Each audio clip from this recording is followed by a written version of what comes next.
This channel does not promote any violent, harmful, or illegal activities. All content provided by this channel is meant for an educational purpose only.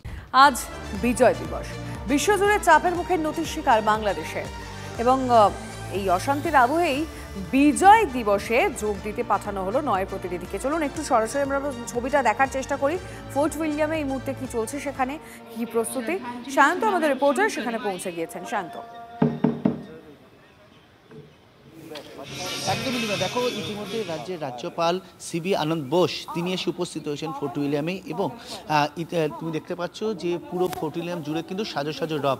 9 জনের প্রতিনিধি দল যারা বাংলাদেশ থেকে এসেছেন তারাও ইতিমধ্যেই এই ফোর্ট উইলিয়ামে এসেছেন এবং তারা আমাদের ভারতবর্ষের যারা মুক্তিযুদ্ধে অংশগ্রহণ করেছিলেন তাদের সঙ্গে তারা বসে রয়েছেন। তুমি দেখতে পাচ্ছ যে ফোর্ট উইলিয়াম জুড়ে কিন্তু নিরাপত্তার যাবতীয় আঁটোসাঁটো ব্যবস্থা, যাতে কোনো রকম বর্তমানে যে পরিস্থিতি তৈরি হয়েছে তা ঘিরে যাতে কোনো রকম বিশৃঙ্খলা না হয় তার জন্য যাবতীয় দায়িত্ব নেওয়া হয়েছে। ইতিমধ্যে বিদেশ মন্ত্রকের তরফে কিন্তু ফোর্ট উইলিয়ামকে এই ব্যাপারে গুরুত্বপূর্ণ পদক্ষেপ এবং সক্রিয় পদক্ষেপ করতে নির্দেশ দেওয়া হয়েছে। মূলত যেটা মনে করা হচ্ছে যে যেভাবে এই বাংলাদেশের পরিস্থিতি তিক্ততার জায়গায় পৌঁছেছে সেখানে দাঁড়িয়ে এই ডেলিগেশন টিম আসবে কিনা তা নিয়ে কিন্তু অনিশ্চয়তার মেঘ তৈরি হয়েছিল, কিন্তু বিদেশ সচিব পর্যায়ের বৈঠক এবং আন্তর্জাতিক স্তরে চাপের কাছে নতি স্বীকার করতে বাধ্য হয় বাংলাদেশ।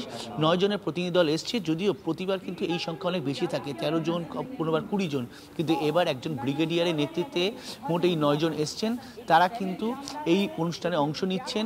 ভারতীয় আমাদের পূর্বাঞ্চলীয় সেনা যিনি কমান্ডার তাদের সঙ্গে বৈঠক করবেন, তাদের সঙ্গে কথা বলবেন, যদিও সেটা সম্পূর্ণভাবে এই বিজয় দিবসকে সংক্রান্ত বিষয়, অন্য কোনো বিষয় নয়, এটা হোটেলের সূত্রে জানা গিয়েছে।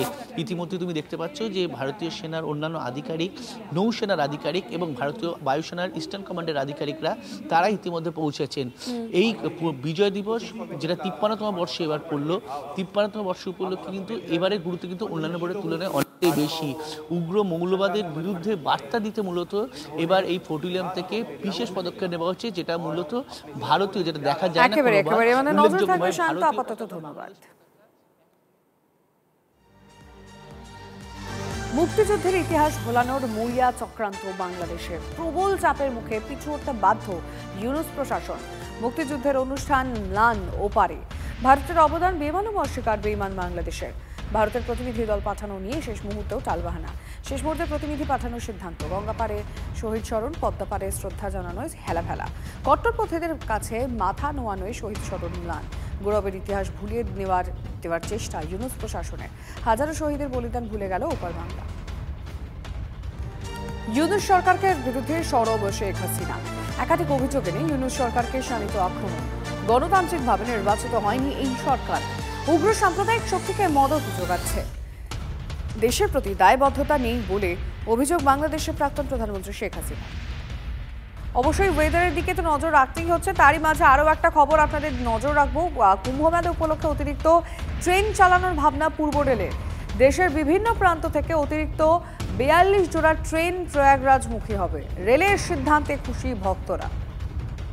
আর যেমনটা আপনাদেরকে ওয়েদারের খবর দিচ্ছিলামই, কারণ খানিকটা ঠান্ডা কিন্তু কমতে চলেছে, আর উত্তরে হাওয়ার যে দাপট এখন চলছে সেটাও খানিকটা কমবে। 3 থেকে 4 ডিগ্রি সেলসিয়াস বাড়বে সর্বনিম্ন তাপমাত্রা। কিন্তু ঠান্ডা কি আবার পড়ার সম্ভাবনা রয়েছে, একটু জানার চেষ্টা করবো। কমলেশ চৌধুরী টেলিফোন লাইনে রয়েছেন। কমলেশ, হ্যাঁ, ঠান্ডা তো অবশ্যই আবার নিশ্চয়ই পড়বে, কারণ একটা লম্বা মরশুম সামনে পড়ে রয়েছে। আপাতত একটু বাধা পাওয়া ইঙ্গিত পাওয়া যাচ্ছে, যেটা বঙ্গোপসাগরে একটা নিম্নচাপ, সেটা তামিলনাড়ু উপকূলের দিকে এগোবে, অর্থাৎ দক্ষিণ ভারতে প্রবল বৃষ্টি হতে পারে।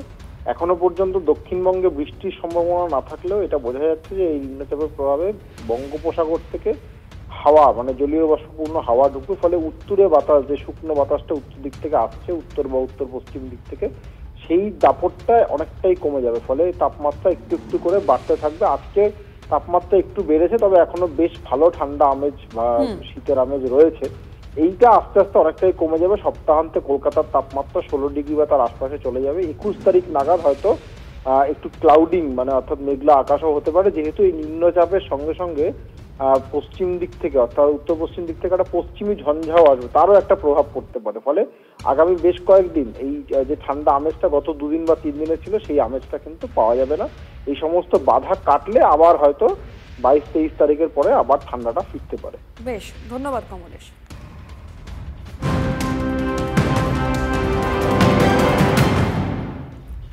কেন্দ্রের সঙ্গে সংঘাত বাড়িয়ে ট্রাক্টর মার্চ কৃষকদের। আজ পাঞ্জাব এবং হরিয়ানার সীমানা এলাকা জুড়ে ট্রাক্টর মার্চ কর্মসূচি। আগামীকাল রেল রোকো কর্মসূচির আয়োজন কৃষকদের। 2 দিন ধরে হাতির তাণ্ডবে দিশেহারা কৃষকেরা। শুক্রবার রাতে পশ্চিম মেদিনীপুর জেলার শালবনির জঙ্গল থেকে চন্দ্রকোনা ধামকুড়িয়া জঙ্গলে ঢুকেছে 50 থেকে 60টি হাতির একটি দল। ক্ষতি হচ্ছে চাষের জমির।